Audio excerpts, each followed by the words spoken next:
नमस्कार दोस्तों, स्वागत है आपका teach to each YouTube channel में। और आज की इस वीडियो में मैं लेके आया हूं आपके लिए एसक्यूएल का एक इंटरेस्टिंग क्वेश्चन। चलिए जानते हैं कि वो आज का क्वेश्चन क्या है। तो देखिए, क्वेश्चन है write a query to show odd even status on the basis of first digit of amount. यानी कि हमें ऑड इवन स्टेटस शो कराना है अमाउंट की पहली डिजिट के बेस में। तो देखिए, सबसे पहले मैं आपको डेटा दिखाता हूं। Select star from orders. तो देखिए, यहाँ पे ऑर्डर आईडी है, ऑर्डर डेट है, कस्टमर आईडी, अमाउंट और आइटम है। मुझे अमाउंट के पहले डिजिट के बेस पे निकालना है कि ये ऑड है, इवन है, और उसको शो भी कराना है ऑड इवन स्टेटस वहां पे। सबसे पहले मैं आपको बता देता हूं कि ऑड और इवन कैसे निकालते हैं। उसके बाद हम देखेंगे हम ऑड इवन के स्टेटस को कैसे शो करा सकते हैं। तो मैं लिखता हूं यहाँ अमाउंट, ठीक है, फ्रॉम ऑर्डर्स वेयर अमाउंट, जहां पे मैं इसको परसेंट के साइन देके उसको कह रहा हूं कि अगर इसका रिमाइंडर 0 होता है तो यहां पे क्या होगा। तो देखिए, यहां पे अगर रिमाइंडर 0 होता है तो हमारे पास सारे ऑड डिजिट वाले नंबर आएंगे। देखिए, ये सब ऑड वाले हैं। और अगर मैं यहां पे रिमाइंडर 1 रखता हूं तो देखिए, अब मेरे पे सारे इवन आएंगे। ठीक है, इस तरीके से हम ऑड इवन के डेटा को फैच कर सकते हैं। लेकिन फिलहाल जो दूसरी प्रॉब्लम है, हम उस पे पहले आएंगे कि हम ऑड इवन के स्टेटस को शो कैसे करा सकते हैं। तो यहां पे हम यूज करने वाले हैं केस स्टेटमेंट को। ठीक है, तो यहां पे मैं कुछ कॉलम ले रहा हूं, ऑर्डर आईडी, और मैं चाहता हूं कि यहां पे कस्टमर आईडी भी मेरे को शो हो। तो मैं इसको रन करता हूं, यहां पे ये सब आ गए हैं। अब मैं यहां पे केस स्टेटमेंट लिख रहा हूं। केस स्टेटमेंट कैसे लिखनी है आपको, कॉमा केस, ठीक है, और इसका मैं यहां पे कर देता हूं एंड। और अब हम अपना यहां पे केस स्टेटमेंट लिखते हैं। तो सबसे पहले देखिए, हमें इवन या ऑड में से कुछ भी दिखाना है। तो मैं कहता हूं कि when amount divided by 2 equal to अगर 0 है, करेक्ट, देन यहां पे प्रिंट होना चाहिए इवन।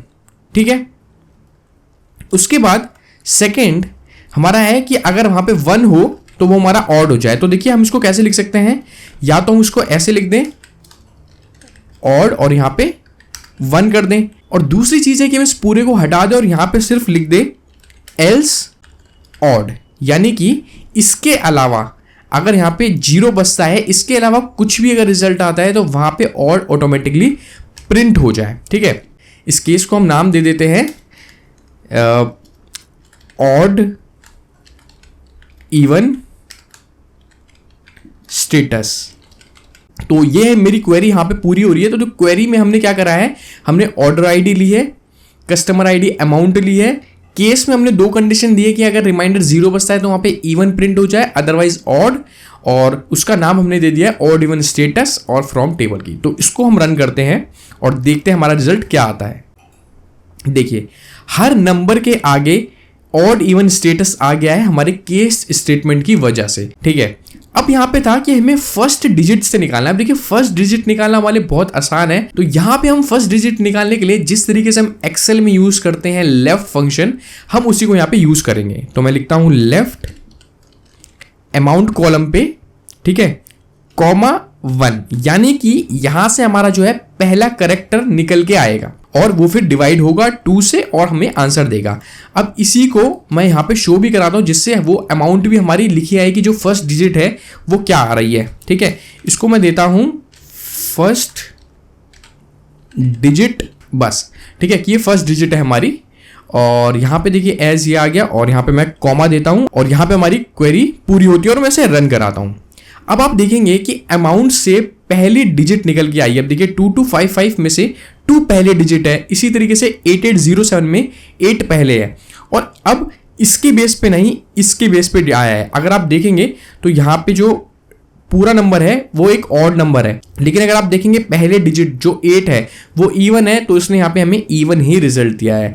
अब देखिए, इसी को हम दूसरी तरीके से भी लिख सकते हैं सीटी के यूज से, जहां पे हमने लेफ्ट की मदद से फर्स्ट डिजिट निकाली है उसको हम सीटी में डाल देंगे और अपनी केस स्टेटमेंट को अलग से लिख के उसे फैच करा देंगे। तो चलिए देखते हैं हम कैसे लिख सकते हैं। मैं न्यू क्वेरी ऐड करता हूं और ये आ गई, और मैं यहां पे देखिए विद मैं इसका लिखता हूं लेफ्ट डिजिट, इसका नाम मैंने दे दिया लेफ्ट डिजिट एज।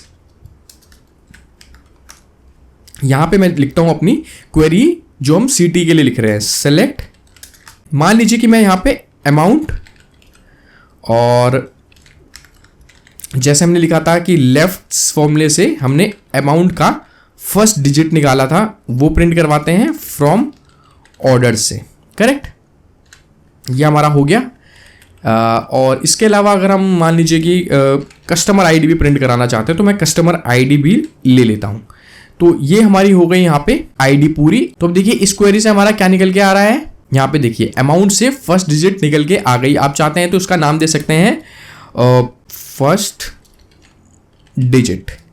ठीक है, तो ये थोड़ा पढ़ने में आसान लगता है। अब ये हमने अपना जो सीटी के अंदर क्वेरी लिखनी थी वो हमने लिख ली। अब हम क्या करेंगे, फैच कराएंगे यहाँ से, किस तरीके से, सेलेक्ट। तो हम यहाँ से निकालते हैं सारे डेटा को और यहाँ पे लिखते हैं हम केस स्टेटमेंट, जो कि हमने पीछे लिखी थी। हम इसको कॉपी पेस्ट भी कर सकते हैं यहाँ से पूरा का पूरा। इसको मैं यहाँ से कॉपी करता हूँ और यहाँ पे रख देता हूँ। ठीक है, अब देखिए जो ये लेफ्ट है, हम इसकी जगह फर्स्ट डिजिट लिख सकते हैं यहाँ पे, क्योंकि अब हम यहाँ पे CTE का नाम यूज करेंगे। ठीक है, मैं यहाँ पे लिख देता हूँ फर्स्ट डिजिट और ये यहाँ पे भी काम करेगा। और अब हमारा जो CTE का नाम था वो लेफ्ट डिजिट था, तो अब हम क्या करेंगे, फ्रॉम यहाँ पे कर देंगे लेफ्ट डिजिट, क्योंकि अब हम यहाँ से ले रहे हैं। और ये हमारी क्वेरी पूरी होती है। मैं इस पूरे को सेलेक्ट करूंगा। देखिए अगर आप सिर्फ आधे अधूरे इसको सेलेक्ट करेंगे तो आपका आउटपुट नहीं आएगा, क्योंकि जब भी आप CTE लिखते हैं तो उसके साथ जब आप फैच कराने वाली क्वेरी लिखते हैं, इन दोनों को एक साथ ही रन करा जाता है। अगर मैं सिर्फ इसको रन करूं तो आपका कुछ नहीं आएगा, क्योंकि यहाँ पे लेफ्ट डिजिट नाम की कोई टेबल नहीं है। ठीक है, तो मैं से 7 रन करता हूं और देखता हूं कि मेरा रिजल्ट क्या आता है। देखिए जो रिजल्ट हमें पहले मिला था सेम उसी तरीके का रिजल्ट हमें यहाँ पे CTE के अकॉर्डिंग भी मिल गया है। तो इन दोनों ही तरीके से आप अपने आउटपुट को निकाल सकते हैं। आई होप आपको आज का क्वेश्चन अच्छा लगा होगा, और अगर अच्छा लगा तो प्लीज इसे रन करने की प्रैक्टिस जरूर करें। और अगर ये वीडियो आपको अच्छी लगे तो प्लीज लाइक कमेंट करना ना भूलें।